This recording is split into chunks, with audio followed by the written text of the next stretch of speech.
Good afternoon. This is Debbie West, the host of Lost Knowledge. Today we have an exciting guest. His name is Hugh Ross. Hugh has a degree in physics from the University of British Columbia and a PhD in astronomy from the University of Toronto. His postdoctoral research at the California Institute of Technology was on quasars and galaxies. At the age of 17, he was the youngest person ever to serve as Director of Observations for Vancouver's Royal Astronomical Society. In 1986, he started Reasons to Believe and a career promoting progressive creationism through his many books, talks, and media appearances. In 2012, he received the I.P. Trotter Prize from Texas A&M in recognition of his work in demonstrating connections between science and religion. His latest book, Lights in the Sky and Little Green Men, is a rational Christian look at UFOs and extraterrestrials. So, Mr. Ross, thank you for being our guest today on Lost Knowledge. Oh, my privilege. I want to start by talking about your organization, Reasons to Believe, and what it stands for. Can you just talk a little bit about the basic philosophy behind Reasons to Believe? Yeah, it's an organization my wife and I founded 31 years ago. We're a small group of research scientists that look at the frontiers of scientific research and use that research to develop new evidences for the existence of God, based on the principle that God has given us two books, the Book of Nature and the Book of Scripture. So we research the Book of Nature to develop more reasons to believe in Jesus Christ as Creator, Lord, and Savior. So I guess my first question is, what prompted you to write this new book? I've seen a lot of your books, some of the titles, Beyond the Cosmos, Improbable Planet, Creator in the Cosmos. A lot of it has to do with the universe from an astrophysical perspective. And then this is a little bit different. So what prompted you to write the new book, Lights in the Sky and Little Green Men? Well, Lights in the Sky and Little Green Men is a book I wrote back in 2002. My latest book is actually Improbable Planet. But both books look at the possibility of, is there life beyond planet Earth? And so in Improbable Planet, you get the latest research indicating that indeed it's not just our Earth that's specially designed to make advanced life possible, but our planetary system. Every planet in the solar system must be designed exactly the way it is to make advanced life possible on Earth. Likewise, you need a fine-tuned sun, a fine-tuned moon. We have to be in a just right galaxy, and our galaxy must be in a just right galaxy cluster. And then you need a just right history of life. And so, most of Improbable Planet focuses on the history of life on planet Earth and how life was introduced and removed in such a way as to perfectly compensate for the increasing brightness of the sun so that we can build up the maximum biodeposits in the crust of the Earth that human beings can use to launch and sustain global civilization. In that process, fulfill the purpose for which God created human beings. So that's a perfect segue to the question of exactly why did human beings become part of planet Earth? What is their purpose and their destiny? Well, if you look in a previous book I wrote, Why the Universe is the Way It Is, made the point that every law of physics is fine-tuned by the Creator to be a tool in His hand to quickly and efficiently eliminate all evil and suffering. And human beings are part of that grand plan. And so God created us human beings to partner with Him in such a way in this universe to completely eliminate evil and suffering. And once that's done, God will replace this universe with a brand new creation with radically different physics. We won't need gravity anymore. We won't need thermodynamics or electromagnetism or the strong and weak nuclear force. And we won't need bodies like we have right now. All of that is designed in such a way to eliminate evil and suffering. So once that's achieved, then we move into a brand new creation with different dimensions, different physics, and a different role for human beings. Interesting. So this multidimensional universe that you're talking about, does it exist now? Well, when Jesus left his disciples, he says, I go to prepare a place for you. The degree to which it's already prepared, the Bible is silent. So I can't answer the question how much of the construction has been completed. But there is another place that God is going to take us. And in my book, Why the Universe is the Way It Is, I actually use what we see in the Bible and what we know about the need of the physics to be designed to eliminate evil to actually determine what the new laws of physics and the new dimensions will be like in the new creation. I mean, to give an example, it won't be linear time anymore. God's going to give us a capacity to relate to one another in geometric time. And what I mean by that is to relate in 2, 3, or more dimensions of time, or the equivalent of dimensions of time. Mm-hmm.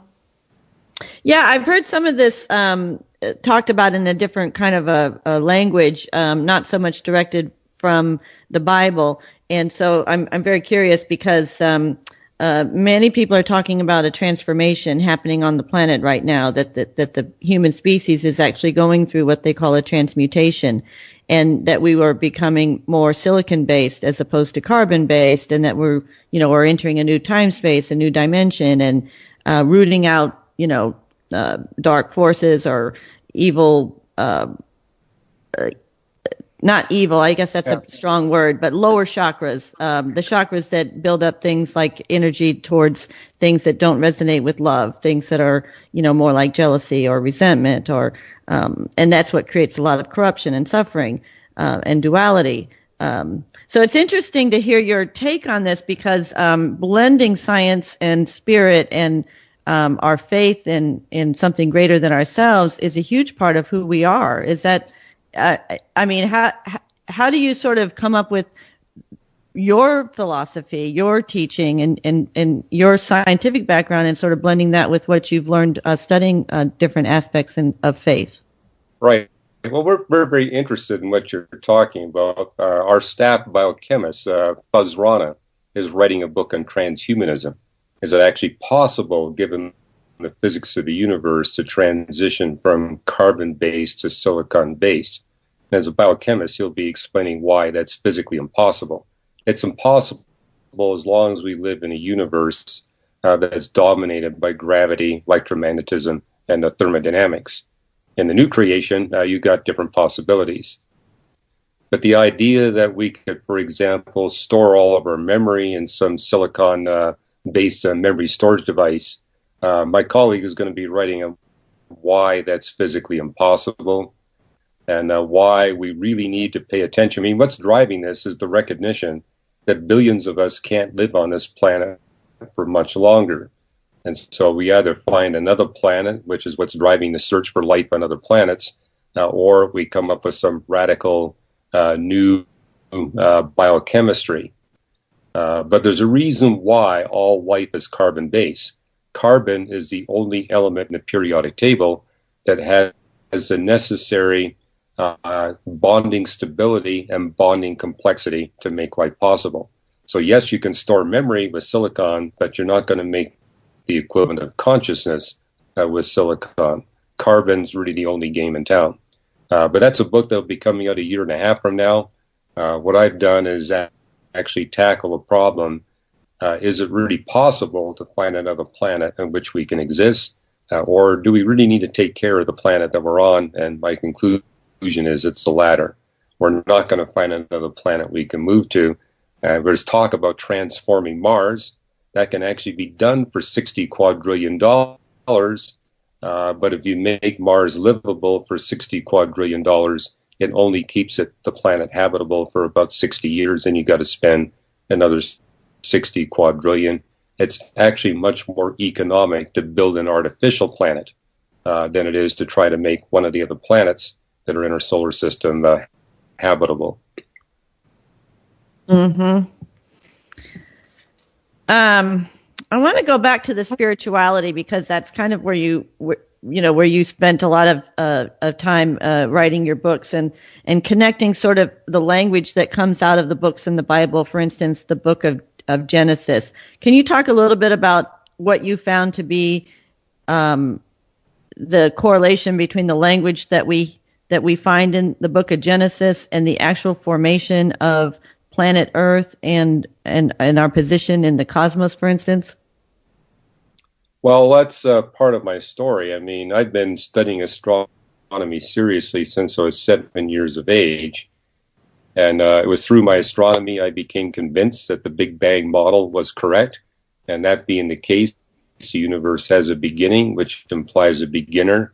It was at age 17 I began to search for that beginner in the different holy books and philosophy books of the different religions and worldviews. And when I picked up the Bible, what I discovered is that it described the history of the earth and Earth's life in a manner that perfectly matched the established scientific record. And I realized that this book, Genesis, was written by a man 3,500 years ago, and therefore my explanation for why he got everything so exactly correct is that he had to be inspired by the one that actually did the deed. And so that was actually my first step towards becoming a Christian, was seeing the fit between the creation text in Genesis and we see in the established scientific record. Not all Christians see it that way, but being a scientist and coming at the text without any church background, I said, well, it looks like this text is following the scientific method, because that's what you see in Genesis 1. It first tells you the frame of reference, namely the surface of the earth. Then it gives you the initial conditions. Those are the first two steps of the scientific method. And so having identified the frame of reference as the surface of the earth, the initial conditions, that it's dark on the surface, water covers the whole surface, it's empty of life, unfit for life, and going through the six creation days, I saw from that point of view that it was indeed a perfect fit. I have run into scientists who think it's all nonsense, but they make the mistake of putting the point of view up in the heavens rather than where the Bible puts it, on the surface of Earth's waters. Right, and for people that haven't really gone deeper into what is stated in the book of Genesis, you have several books that go into the actual passages, and it is amazing to see the way that the physics and the cosmology is described in that book. Many of us probably haven't been taught that and have read those scriptures thoroughly enough to understand that the true meaning of the beginnings of this planet do appear in those books. So that's quite amazing. My next question, though, is about how those books were transmitted to those who wrote them, because you did mention that the person who wrote the book of Genesis and I assume all of the other books that we see in the Bible, that they had some sort of contact with a spiritual creator. How is it that they were communicating with such a being? Well, the claim that the Bible authors make is that they're inspired by the creator of the universe. The Holy Spirit inspires them to write what they want, what they're writing. Matter of fact, Peter writes in 1 Peter that these prophets of the Old Testament longed to understand what the Holy Spirit was inspiring to write, but had to recognize that was for a future generation to completely comprehend what they were writing. So they had some sense that they were being supernaturally inspired to record what they recorded. And because the Holy Spirit was guiding them, what they recorded was perfect in every respect. The history was accurate, the science was accurate, and that's a testimony to readers of the Bible that this is not just from a human source, because of the fact that we see its content is error-free. And that's what impressed me as a young man reading the Bible, saying, hey, this is more than just something a human being could produce. The other thing I recognized is that unlike what you see in the other holy books, in the Bible, you have dozens of creation texts. And so that guides you in the interpretation. So, for example, it's not just Genesis 1 that takes you through the 6 creation days. Job 37, 38, and 39 do as well, as does Psalm 104 and Proverbs 8. And so integrating those texts actually helps you discern exactly what the Holy Spirit wants us to understand. And the most detailed of those texts is what we see in Job. And we've got good textual evidence that the content in Job precedes that in Genesis by 5 or 6 centuries. So I tell people it's really the place to start to understand what God is communicating to us about the natural history of the universe, Earth, and Earth's life.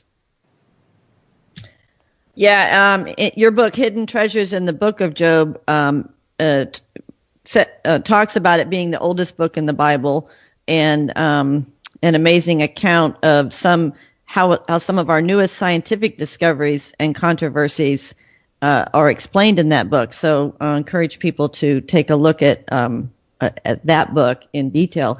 I want to switch now to talk about another book that was left out of the Christian Bible, the Book of Enoch, and sort of get your take on what was written in that book. A lot of people now that are speaking about the subject of multidimensional beings or extraterrestrial beings, whether they're archaeologists who are at various sites finding, different types of artifacts that indicate these civilizations, or people who are being inspired spiritually, like how you discussed some of the writers here in the biblical times, are saying that, the Book of Enoch explains things quite different than what our history books tell us, and that there were civilizations that appeared on our planet that we don't have registered in some of our history books. And these do appear in some of the biblical Bible terms, some of these giants and so on.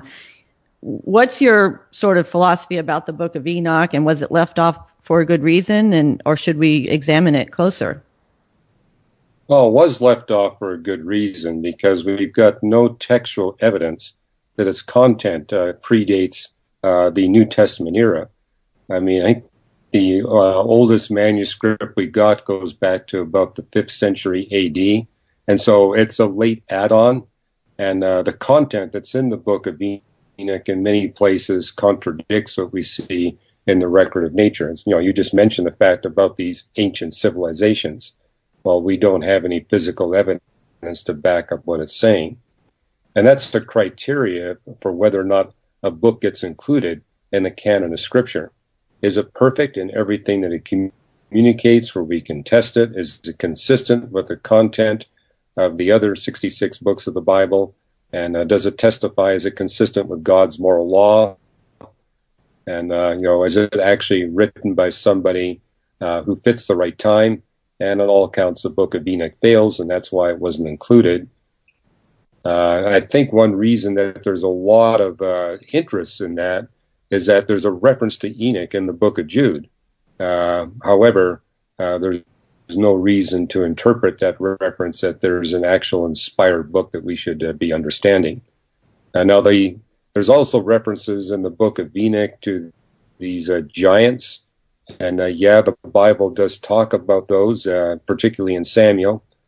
Talks about the Nephilim, which are these super giant, super strong human-type beings that existed at the time of Moses and King David, and was David's mighty men that killed the last of these Nephilim.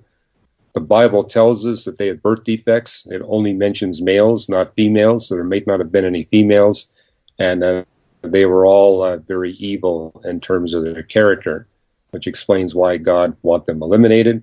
And I do have a chapter that deals with these creatures in my book, Navigating Genesis, a chapter and an appendix, where I make the point that in Genesis 6, it talks about these sons of God impregnating the daughters of men, which gave rise to these Nephilim.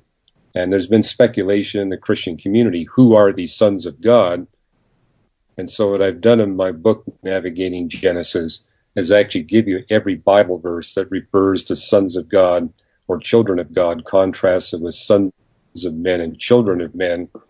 And what you discover, it's only after Jesus rises from the dead, that human beings are ever referred to as sons of God. And the definition can refer to angels or it can refer to men.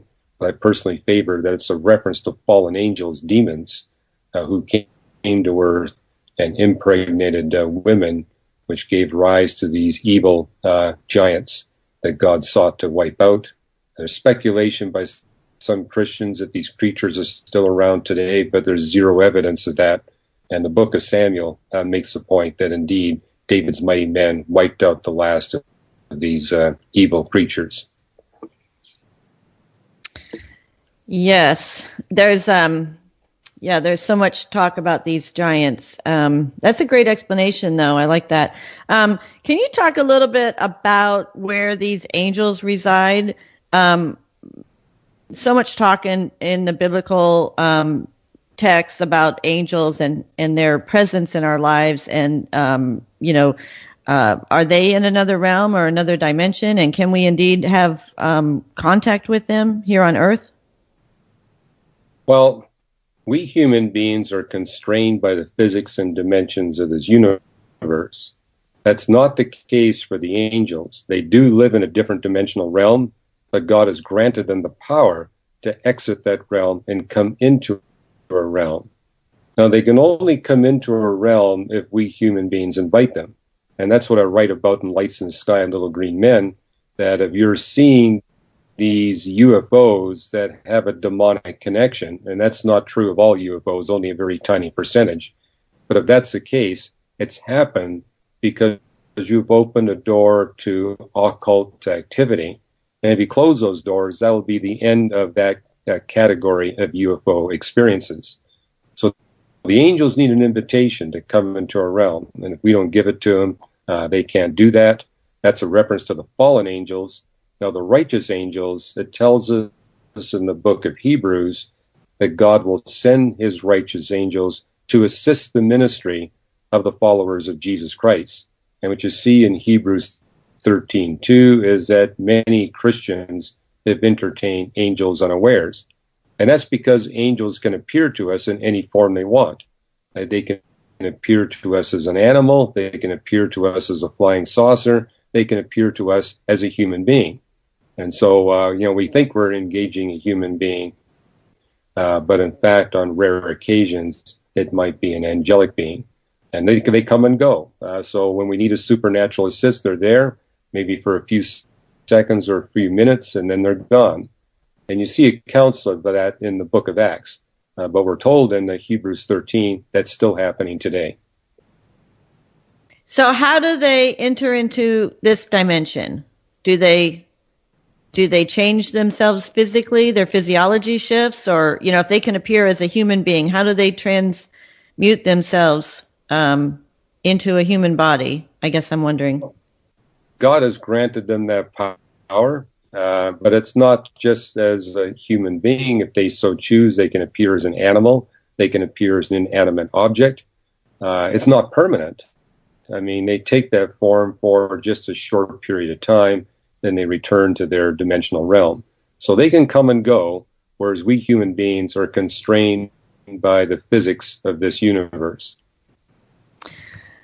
So can you explain what Jesus Christ meant when he actually demonstrated this ability to reappear on Earth after death? Is that something similar to what the angels are doing, where they're leaving Earth and then coming back? It is, but with Jesus, because he's part of the Godhead, he's in a much more powerful position.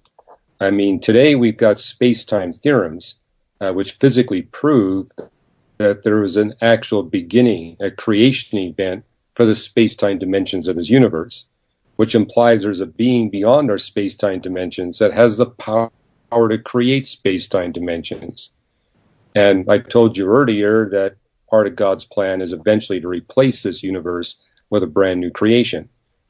So not only can he enter into any dimension he chooses, he can create and remove space-time dimensions at will, and maybe other kinds of dimensions as well. But one of the things I explain in my book, Beyond the Cosmos, is how we can understand the appearances of the resurrected Jesus that you see recorded in the New Testament. So, for example, there's a story of the disciples in a room where the doors and windows were locked, and Jesus appeared to him, and he appeared to them physically. I mean, the disciples, when they saw the resurrected Christ inside that room, said this must be his spirit, because they knew a physical body couldn't go through physical walls. But Jesus said, "Come forward, touch me, see that I'm flesh and bone just like you are." And he ate fish and bread in front of them to prove that he indeed was physical. But for example, if he has access to 6 dimensions of space rather than just the 3 that we have access to, he could rotate the first dimension of his physical body from dimension 1 into dimension 4. He could rotate the second dimension of his physical body into dimension 5, and the third into dimension 6. He would still have a 3-dimensional physical body, but it'd be dwelling in dimensions totally independent of length, width, and height. And therefore, he could enter that upper room without making a hole in the windows or the doors or the walls. And once inside, he could rotate from dimensions 4, 5, and 6 into 1, 2, and 3. So that's one of many ways that Jesus can, quote, pass through walls with a physical body. Mathematically, there's a near infinite number of ways that can be done if you've got a being that actually can create space-time dimensions at will.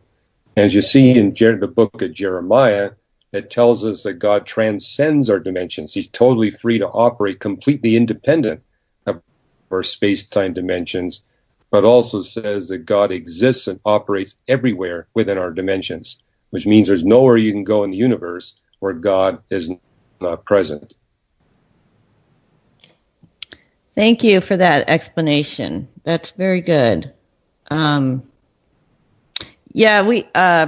been talking to different people about the physics of a multidimensional universe of sentient life to try to help us understand this appearance all of a sudden in our universe of multidimensional beings.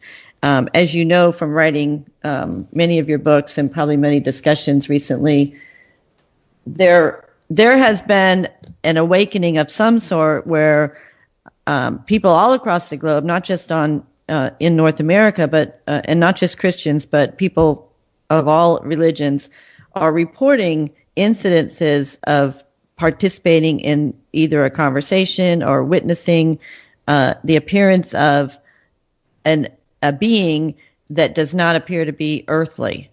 So, and I know that your explanation for some of these beings is that they come from you use the word demonic as an explanation. I usually refer to it as the 4th dimension or the astral world.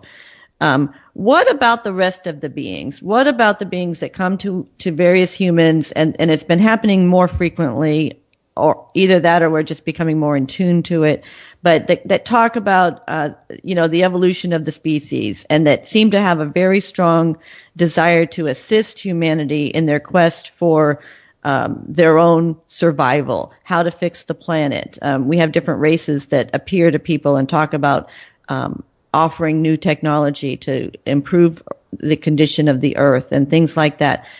Did you run across that kind of thing when you've been investigating this UFO subject, and what's your thoughts on that? Well, I definitely have, and I'm not the only one in science who's been writing on this. There's over 6 physicists who have spent 10 years or more studying this phenomena. And I think I'm the only one of the 7 that's actually a Christian.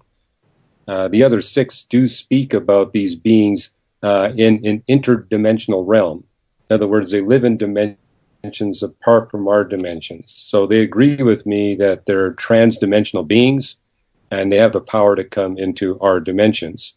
And even though the other 6 are not Christians, they all concur that there's a one-to-one correspondence to what goes on in, say, UFOlogy and what happens in the occult and demonology. They may have different views than I have on what demons are all about, but they do see this one-to-one correspondence. And they also recognize that people have contact with these interdimensional beings. Often you have a message of giving this, quote, advanced technology. But these physicists do agree with me that that's basically bogus in the sense that there is no evidence that humans have ever received any kind of technology from these transdimensional beings. Often that speculation has to do with these structures built by the ancient Egyptians and the Incas in Peru. They make the point that their building achievements were way too sophisticated for the kind of technology that humans were using at that time. But as an astronomer, I've investigated those claims, and what they're not taking into account is the proportion of the economy at that time that was devoted to astronomical observations. So, for example, the ancient Egyptian astronomers 3,000 and 4,000 years ago were sufficiently well funded that they could determine positions in the universe with the naked eye to about 1 or 2 arc-minute precision. And to translate that, that's like a 30th of the diameter of the moon. So they're making very accurate measurements. And when they built the pyramids, they were actually building them to that perfection. The pyramids are actually oriented on different stellar objects to a precision of about 2 arc-minutes. But a lot of people presumed that that was technologically impossible for those ancient civilizations. And actually, if you look at the investment that they put into astronomy, it is not. And also, if you look into the investment of what they put into the building of the pyramid structures, I mean, you can do quite sophisticated things with simple machines if you got 100,000 slaves working for 70 years. I mean, we would never invest that kind of manpower in a project today that was routine for the Egyptians, the Babylonians, and the Incas. So once we take that into account, I think there's no basis for the claim that we humans receive technology from these transdimensional beings. Matter of fact, if you actually look into the statements that have been communicated to humans, what you discover is that the understanding of these physical beings is scientifically incorrect, which leads me to believe that they're probably purposely involved in trying to deceive human beings.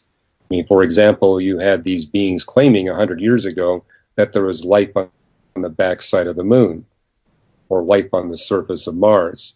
And they made statements about the physics of our planets that even back then we knew were incorrect.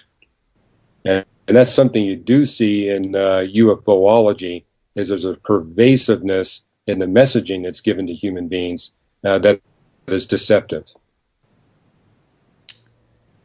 Yeah, I will not argue with that. There's a lot of deception. Coming through the astral. So what I guess my question is more about if these angelic beings can come and bestow spiritual guidance upon humans and help them with their understanding of God's creation and their evolution. Why is it not possible that these same higher dimensional spiritual beings couldn't transmit information to, say, a scientist like Einstein or Nikola Tesla, who might then bestow some wonderful technology upon humanity?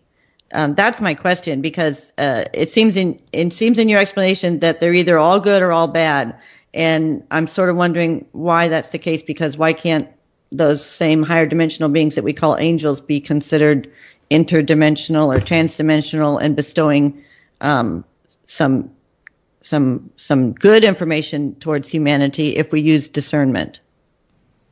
Well, what's interesting is that the Bible talks about these angelic beings being 2 categories. You got the wicked angels and you got the righteous angels.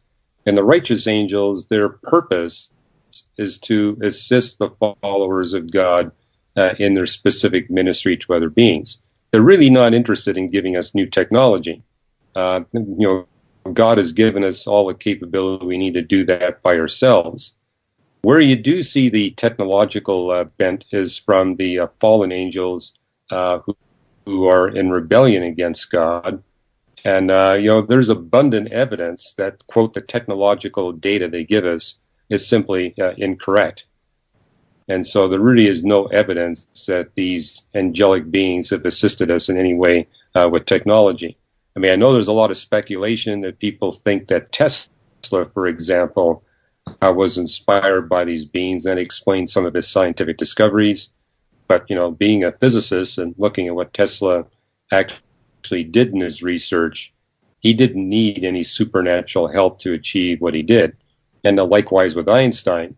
The scientific realm was on the verge of both quantum mechanics and relativity when Einstein came out with his theory of relativity.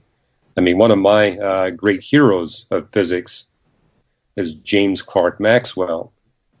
He died at 47, but just before he died, he was on the verge of launching both quantum mechanics and general relativity, almost an entire generation before either one of those became a reality. So I don't see any evidence that Niels Bohr or Albert Einstein needed supernatural help to achieve what they did. Although I will say of Tesla and Einstein, they had audacity. When the evidence was there for their discoveries, but there was a reluctance amongst physicists at the time to upset the apple cart. I mean, they kind of had their physics in line, and this new physics was going to actually change everything. And that's one of the things you see about Albert Einstein. His character was one of being able to be bold and audacious in his claims. So it's not so much that he was a great genius, but he had the boldness to make the audacious step that he did. Now, I'm talking about special relativity. That's just simple algebra. General relativity really did take the genius of Albert Einstein.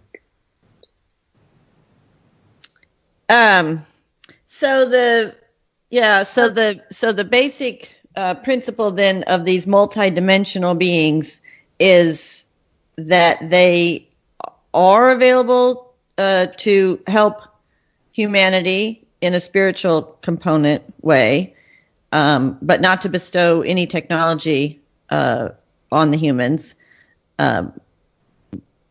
right? And so I guess my question is then, so what kind of help can we look for? Because right now the planet is a mess. I mean, we can both agree that we have reached a point of overpopulation and deterioration on the planet that is causing the extinction of so many more species. We're facing another, pretty much potentially all kinds of wars and devastations due to humankind's lack of maybe moral or spiritual component. So where can we look for help right now? I mean, are you going to, can you offer us some way towards the solution to what's happening here on the planet? Well, in my latest book, Improbable Planet, I make the point that the norm for our planet, at least in its recent history, has been extreme climate instability. I mean, even to have the possibility of 1 billion human beings living on the planet at one time, you have to be living in an ice age cycle, where the planet cycles between 10% ice coverage and 20 to 23% ice coverage. But it's that ice age cycle that destabilizes the climate. The amazing thing is that for the past 9,000 years, we've had extreme climate stability. And that's because 7 different cycles in the orbit of the Earth all came into sync 9,000 years ago. But again, looking at the cycles of Earth's orbit, the variation of its eccentricity and the tilt of its orbit about the solar system, looking at those different cycles, it's inevitable that climate stability will end. And so there's a lot of talk today about global warming and climate change. And what I wrote about in Improbable Planet, we need to realize the past 9,000 years is the exception. It's not the norm. It's an incredible gift that the Creator gave us. And because of that extreme climate stability and being in an ice age cycle at the same time, we're able to have billions of human beings on the planet. But there's a limit to how long that can be sustained. In fact, in my book, I calculate that this period of extreme climate stability, we're at an optimal temperature for global human civilization, That could end in as little as 100 years, and the maximum is about 1,400 years. And so we need to appreciate that the time is indeed short. Now, when that climate instability ends, it doesn't mean the end of humanity, but it certainly does mean the end of the huge population of humanity we have on the planet right now. But if you read the Bible, it makes the point that God intends to redeem billions of human beings. And so there really is a purpose for this very short, unique period of extreme climate stability. It actually allows billions of us to come into a redemptive relationship with the creator of the universe.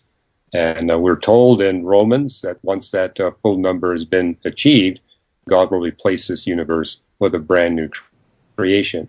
And it looks like that's going to happen relatively soon.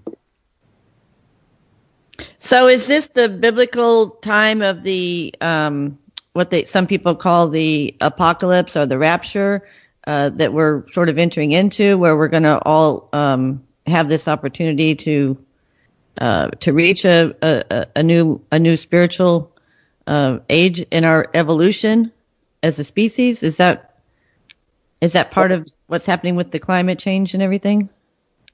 There's a lot of debate amongst Christians and non-Christians, for that matter, on what the Bible says about the apocalypse.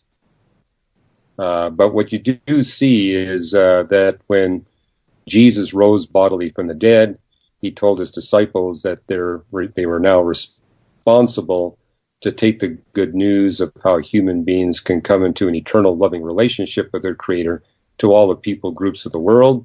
And once they've done that, then Jesus would return, and that would begin the replacement of this creation with a brand new creation.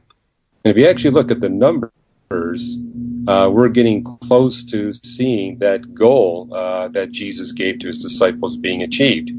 And so I'm relatively optimistic, because I do see that Christianity indeed is spreading to all the people groups of the world, and doing so at a very rapid rate. A lot of thanks goes to the technology that we have available with us today. I mean, to give an example, through my Facebook and a Twitter page, I'm engaging atheists literally all over the world, and thanks to Google Translate, I can speak their language. And, that was technologically impossible even 10 years ago. Right. And so more people can connect who resonate on what I call the same frequency. It's a type of a frequency that you achieve by changing your resonance. When you're subjected to the lower chakra systems and in a survival mode, oftentimes I think your chances for evolution while you're experiencing life on Earth is diminished. Now that we have this new age of information and people like you to spread the details of how we can evolve ourselves spiritually, as well as balance out what we know scientifically, I think that we can then become more in tune to how to be discerning of other frequencies and how to accept our own destiny on a personal level, to make that connection to the Creator. So I'm completely understanding what you're saying in the language of the Bible, and I hope that other people also can understand what you have to say and fit it into their own belief system. It's a very overarching message from my perspective, because on some level we're a collective and we're unified by being earthlings. So to some degree we have a relationship to one another and a connection to the same source. Would you tend to agree with that in general? Yes, but there's a warning that we see in the Bible. It says, test the spirits, because not all the spirits mean you good. Many of them mean you harm. And so we're responsible to ensure that we're not communicating with the evil spiritual beings. And one way to test that is these evil beings can only come into our life if we invite them through our occult practices. And so, it's a good idea not to get involved in a seance or pull out a Ouija board or get into astrological forecasting. Those are examples of activities that invite these evil angels to come into your life and deceive you. And as I wrote about in Lights in the Sky and Little Green Men, if you open these doors to the occult, probably the best you're going to come away with are recurring terrifying nightmares. But there's actual cases of people having close encounters with these UFOs where they've been physically injured and in rare cases even killed. And so there's a real risk when you dive into the spiritual realm. Test the spirits and make sure that you're not going to be harmed by what you're exploring. Yes, very good warning for anybody who is in a spiritual practice. And those of us that focus on meditation and making that connection at that higher frequency, many people have learned to clear energy and to protect themselves. You have to have a direct channel that is of the highest light frequency that you personally are able to achieve. I totally agree with you that these entities that are not really very helpful in our human experience can be very disruptive and oftentimes cause harm. So we should not invite them to participate in our human experience. So part of it is that ability to make that discernment. Yeah, we're warned to be careful what you meditate upon. Mm-hmm. I mean, if you meditate upon truth, that's going to protect you. But, for example, in Hinduism, there's a lot of meditation where they're repeating the names of different Hindu gods. And that's an open channel for these fallen angels to invade your light. Mm-hmm. And so I'm all for meditation, but be careful what you meditate upon. Yeah. Well, I think that what we need is more people like you who understand both the science and the spiritual aspects of our evolution. It does feel like we're at a point in Earth's evolution where we need to refocus and challenge ourselves in a lot of ways about our origins and our purpose here on this planet. The investigation into life outside of Earth kind of raises all of those questions. Are we alone in this on this universe? And people seem to want to try to search for that extraterrestrial life where it might help us explain what we're doing on the planet. But you've got it in very simple terms, straight from the biblical era, so to speak. One thing I wanted to ask you about before we run out of time is the concept of time. And you've mentioned it a few times during our interview, but can you talk a little bit about this time space? Because, in one of your books, you talk about the Andromeda Galaxy, which is, 3-point-something odd billion years away from us and in a completely different time quadrant. How does time throughout the universe relate to us here on Earth? Are there other things happening in future time periods in other galaxies, for instance, that we just don't know about right now? Well, the entire universe is subject to a single dimension of time that can't be stopped or reversed. So the time realm we're in is the same time realm that every other star and galaxy is in. Now, you can slow down the passage of time simply by traveling at a faster velocity. And so we do see that relativistic effect on time, but it's still a single dimension of time that can't be stopped or reversed.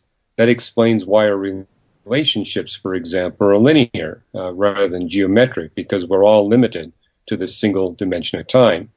And we actually have physics theorems that prove that this dimension of time was created when the universe came into existence. So time has a finite beginning, and time will continue until this universe exists no longer. I know there's a lot of speculation by people who are into spiritualism about different dimensions of time, but we human beings are constrained to a single dimension of time. All the physics of matter of the universe likewise is constrained. That may not be true of these angelic beings we're talking about. They're not subject to the physics of the universe. And as far as habitability goes, my peers in astronomy tend to only look at whether or not a planet's got liquid water to determine whether it's habitable. And water is the third most abundant molecule in the universe. The universe is actually soaking wet. And what I write about an improbable planet is that in addition to being in a liquid water habitable zone, you have to be in the ultraviolet habitable zone, the ozone habitable zone, the astrosphere habitable zone, the atmospheric electric field habitable zone. There's 9 different habitable zones we know of. And yes, we have found over 3,600 planets outside of our solar system, but the only planet we know of that resides simultaneously in all 9 known habitable zones is the planet you and I are sitting on. And actually, even looking at stars, we see no star elsewhere in our universe that has the same characteristics of the sun that would permit the existence of advanced life. So all the physical evidence is telling us is that we are alone. Everywhere else we look, we see hostile conditions for life. And, however, having said that, I've been on record since the 1980s. We will find the remains of life on virtually every solar system body. And that's just because life has been so abundant on Earth for so long that when big meteors strike the Earth, it sends Earth's soil. And a lot of that Earth's soil gets deposited on the Moon and Mars and other bodies in the solar system. And for example, we know that there's 20,000 kilograms of Earth soil in every 100 square kilometers of the Moon's surface, and 1 ton of Earth soil contains 100 quadrillion microbes. So it's simply inevitable that we will find the remains of Earth life on the different solar system bodies. However, that Earth life can't make it to other planetary systems. When we look at those systems, we see nothing but hostile conditions for life. Which means we better take care of this planet. Yeah, I hear you. Right. One of the we don't have time for this now, but one of the people that I talked to from they have contact to a star system called Sirius, which was very popular with the Egyptian pharaohs, and they talk about Sirius as being an evolved planet. So we'll talk about that later. There's lots of planets in this vast universe, but the planet Earth, we need to do our spiritual work. Dr. Hugh Ross has so many books that you can investigate to find out about the science behind the universe and how it correlates with the information that you can read in the Bible. Thank you so much for coming on today's show. It's been a fascinating interview. You're very